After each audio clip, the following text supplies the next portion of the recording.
kuydirmanglar shu bachadon bo'ynini. Nimaga shu faqat kuydirishga yopishib olgansizlar qizlar? Bitta ayolimiz murojaat qilib keldilar vodidan.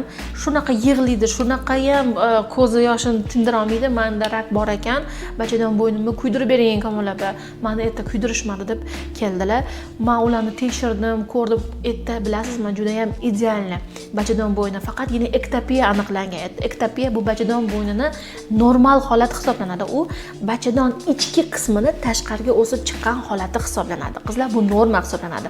Luboy ko'rgan qizarishlarni, mana bunaqa yodga bo'yalmagan narsalarni, qizarishlarni, servititlarni ko'rib, bachadon bo'ynini kuydirish kerak emas.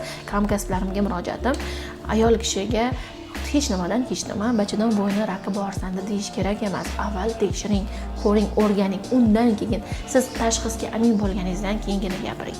Chunki u ayolning holati shu darajada ediki, hattoki ko'zini ocha olmaydi-da, yig'lab kelgan. Unda hech qanaqa bachadon bo'yni raklari kuzatilmagan. Keldi, ko'rdi, faqatgina servititlari bor edi, shamollashlari, ektopiyalarni davoladik, ketdi. Bitta ayolni xonadonida xursandchiligini qaytdi va albatta pullari yonida qoldi.